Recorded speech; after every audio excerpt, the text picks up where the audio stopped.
So my name is Sarah Boone, and we're doing outreach here today at a location that we've heard that there were some homeless people at. This is James Pennington, the Executive Director. I kind of came along. So we're going to kind of see, it's been raining here very heavily. We have local flooding.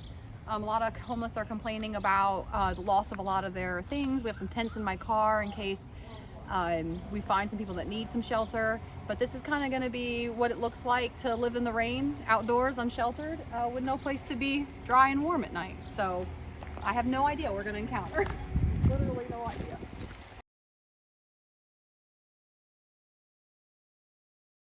I had a client we took out of here 2 years ago in-house. He's been in our program for 2 years. He had glaucoma in both eyes and was legally blind, and he would walk through here just holding trees trying to find his way.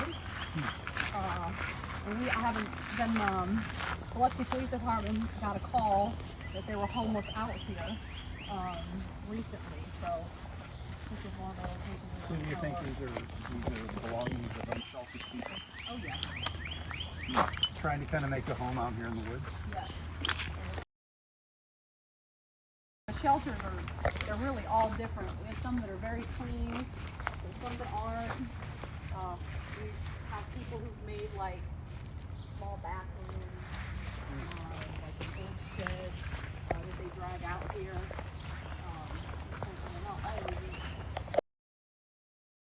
So this is a bit different than other places actually.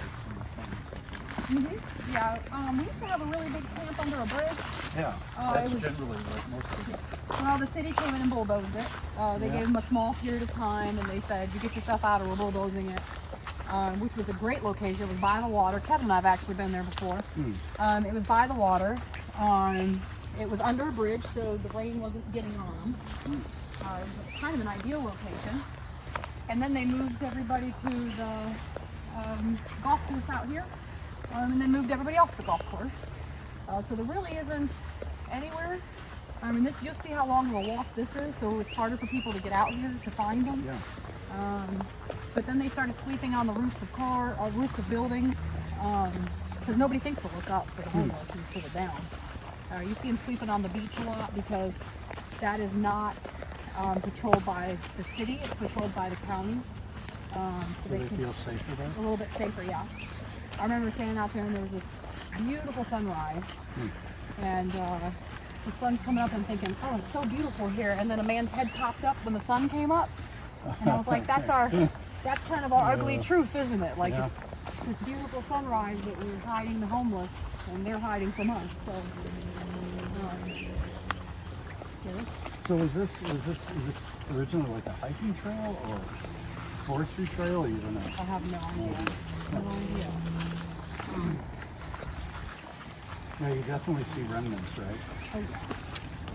So, like that. I would feel like if I was cold and wet all night, like especially last night, it was crazy. I mean, sheltered. I was like, wow, that light was close. We've lost power. I can't imagine this. That's a weird thing about living here right now. There's a frog. Oh, was there? Oh, cool. And living here and working with people experiencing homelessness is that, like, with thunderstorms at night, I wake up and in my mind I'm like, right? How do you live outside in the middle of a thunderstorm when it's a deluge of rain? And granted, we have that in Phoenix and other places out there, but this has been really rainy. Very rainy. We had that bad rain last week. We have more coming. The rest of the week is supposed to rain. They're saying we're going to have abnormally high hurricane weather. Oh no, it looks like the tree came down.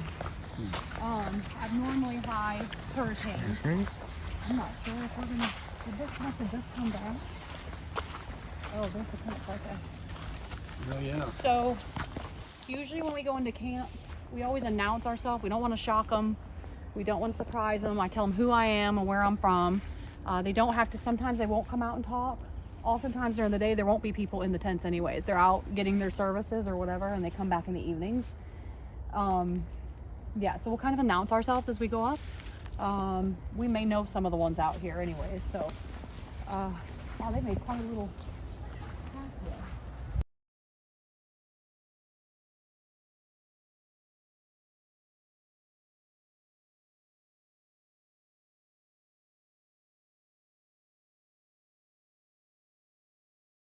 fencing that they've put up and created, like, this is pretty incredible. Well, it is. Actually kind of an entryway. Yeah, there's more down there. But I am looking for a client of mine that I'm supposed to be talking to. Hello? Hello? Is anybody home? So this is what I think what I mean when I say there's a lot of different types of camps around. This one is actually large. You got several tents in here. But there's a grill they must cook on. Wow, this is, I don't think anybody's in here right now. Hello? No, but you can see like how much standing water is inside these tents. I mean, where do you go when you have nowhere to dry off? That's incredible. Yeah, because tents aren't waterproof. No. Look at this snowman. Hello? It's Sarah, we're back, babe.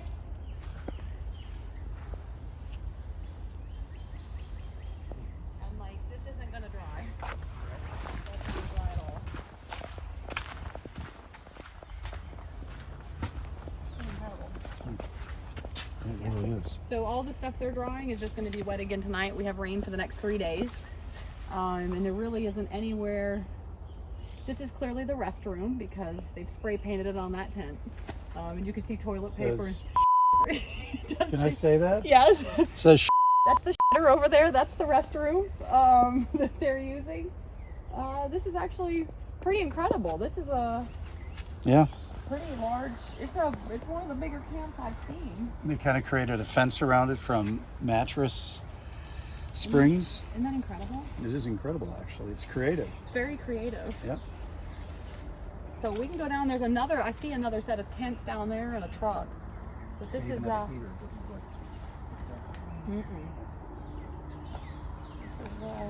people live. I cannot picture doing this every night. Not at all. Yeah, it's not the glamping we're used to, is it? No. Air conditioning and bug spray. Because I'll say these bugs are eating us alive out here. They're huge. Little gnats.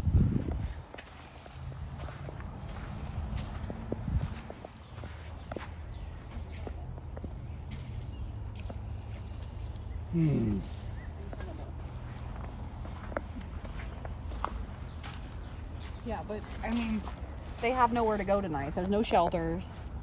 There's literally nowhere for these people to go tonight. So if we think about that in terms of when we're cold or wet or we're caught in a rainstorm, we just want to get in, we want to take a hot shower, we want to put dry clothes on.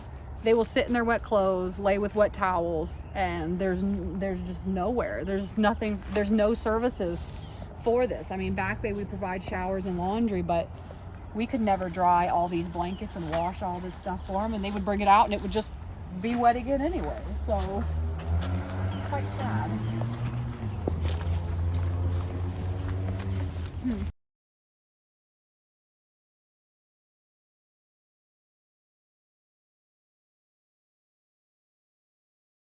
Yeah, there's nowhere to put their waste, so you'll often see this, large mounds of this actually.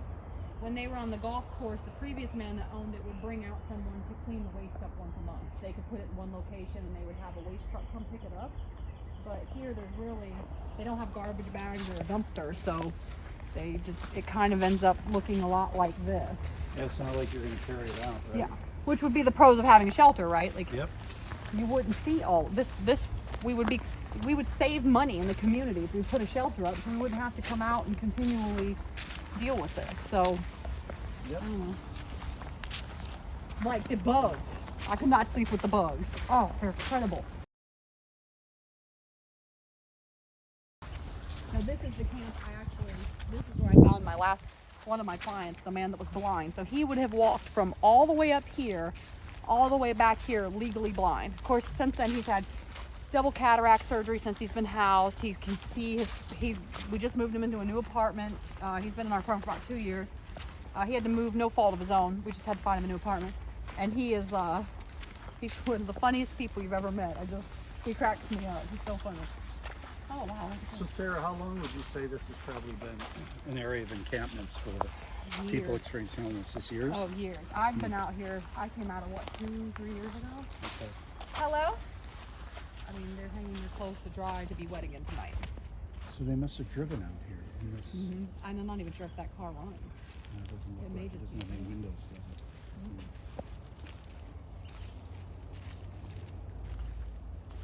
Hello? And if you're homeless, you can't camp in a traditional campground because it's 25, 30 bucks a night. Yeah. Can't go for launch mat or a pool. No? Hello?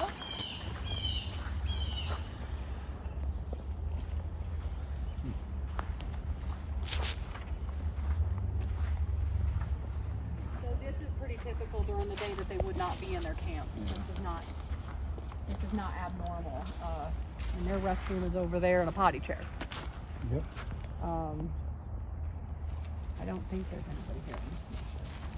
Oh yeah, look how wet this thing is. Even with the tarp up, that did not survive the rainstorm Well, last especially night. because the rain was coming sideways. Yeah. It didn't survive. But this is not the America that we dream That's about. weird. Good American flag there, right? Yeah, it's definitely not the America I think we dream about with the land of opportunity. Sure isn't. So, very sad. I just can't even picture sleeping out here at night with the bugs. Oh, these mosquitoes are big as bats. I don't know what to put Not as big as mosquitoes in Minnesota. this is, Curly's been doing a Bible study on Luke 19:27. Oh, really? Let me get a picture of that. So. Sorry, I said that. Kind of Southern accent. I didn't mean to. So, I don't mean to imitate you. I think this is kind of the same thing we talked about in the last video, that I think we think homeless people aren't well read, cultured, can't think. But I mean, this is like proof that they have thoughts just like you and me. They have faith like you and me. They're like you and me. They are you. They're just you and me. They just live in a different place Us. every night. Yep. Their home looks different than my home. Well, and there are things that are trinkets that are important to them. You can tell here they put some trinkets here, right? Little beads, a It's- flag, It's you know, really incredible. and that thing. I wish I knew whose camp this was. Oh, they have all these little things over here. Oh my gosh, this is an artistic camping. Yeah, this is different than any camp I've seen in a long time. Like there's their food. We kind of talked about this, in our videos about food safety. We don't think about it when we house people that this should be in a refrigerator somewhere. Right. How do you cook it? How do you clean it? If that is your only form of refrigeration is a cooler, what do you do with it? Yeah, and how often do you get ice? Yeah, how often can you even get ice? Right. So this is really a different kind of camp that I've done. And I'm assuming they have fires down here to keep warm for food. Burning to their cook. waste. Yeah. Incredible. Definitely a different kind of camp. I've never been. We're probably still kind of bad. Very eclectic.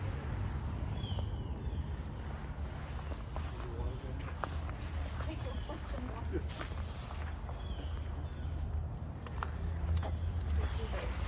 It makes me humble. It makes me grateful because I remember complaining, when my life changed and I had to downsize my life because of circumstances, how much I complained about moving into 1,100 square feet, 3-bedroom apartment. Like, oh, poor me, and then you come out here and you think, it's very humbling because we're so blessed and we don't even know it. So, You're right. this is basically what a camp looks like. They come in different sizes. We have some that are massive, but I think really highlighting the fact that we had that much rain last night. Like, it filled up a pool.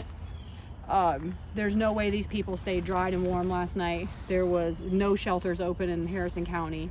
There was literally nowhere for these people to go except right here in leaky tents. So I feel sad when they come home tonight and this is their reality for a couple more nights because we're forecasted for rain for several more days. So, yeah. Makes me wonder if we should go above and beyond our budget again and Do some housing in do times some like housing this. and hotels in times like this when there's so much rain, right? Yeah, Like we did during the cold snap. yeah, I agree. especially when you have long weather like this. Like, it's been wet for, it seems like forever. Everything's flooded. Yeah. The clothing's not going to dry. No. Clearly a man and a woman are out here, because there's women and men. So yeah, I'll be interested to see. So I'll probably come back again, maybe earlier in the morning, different times, to try and catch whoever's out here to offer them services. So we would normally come. I have tents in the car. If they had been here, we could have given them some.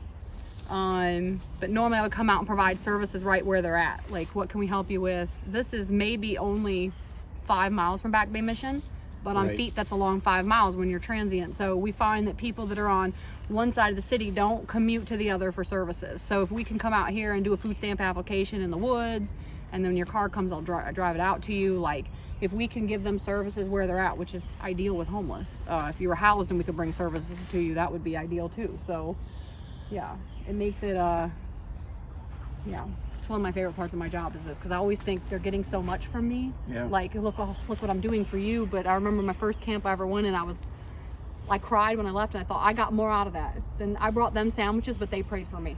It was incredible. I think I cried with the guy that did it, who just recently died of a different gentleman that died of cancer. He passed away maybe 5 months ago. He used to come out in the woods with me a lot, and because he, like I said, homeless people can reach homeless people better than, hey, I'm just here to help. So it takes so long to build trust with them. He would come out here, and we'd bring them sandwiches and stuff, and we'd stand in a circle, and they'd say, I want to pray with you, and we'd pray, and then I would leave going, I probably got more out of that than them. I brought them some sandwiches, but they brought me humility. So well, and for them to say, I want to pray with you. Yeah. Because I want somebody to take me seriously enough to pray with me. Yeah. To be human with Give them a hug, hold their hands.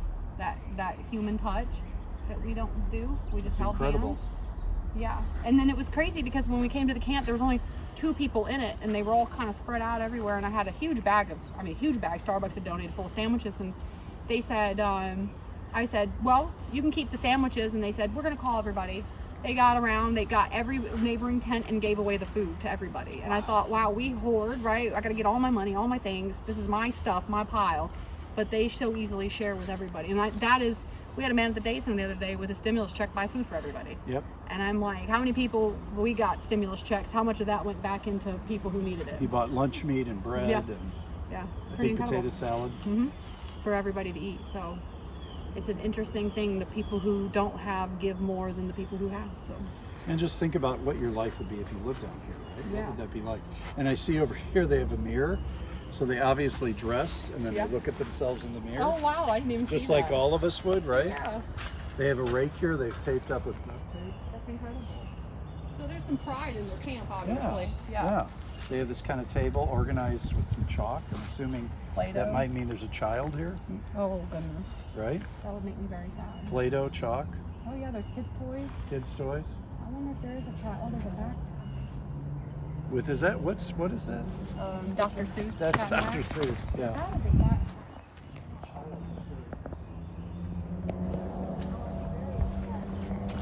Oh, there's a huge machete right there. Do you see the machete? So that's another thing, especially with women, like safety in the woods in this kind of environment. Anybody could come in here at night. You wouldn't know they were here until they were here to hurt you, you know. And statistically, women are very abused on the streets. So yeah, I don't see any children's clothes hanging out. No, mostly just women and men. I hope not. I'm gonna come back out and try and find out who this is. Ask around and try and find out. We can have the police department find out who's out here. Because we're going to see a lot of this with COVID, right? Like, they had a home and now they don't, and I live in my car. So, it looks like they moved stuff in the car last night. So keep it dry. You must feed your mind, you feed your body, you keep your mind healthy and nourished. There are children's toys in there. Oh, it's a daily devotional.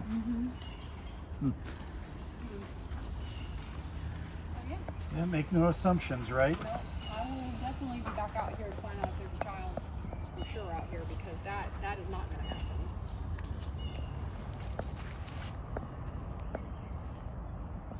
And on the other hand, it's kind of beautiful out here in these woods. Quiet, isn't it? Isn't it? It's quiet, birds, nature. You know, we go into camps and assume people want to be housed sometimes. Like, hey, don't you want to be housed? I want to be housed.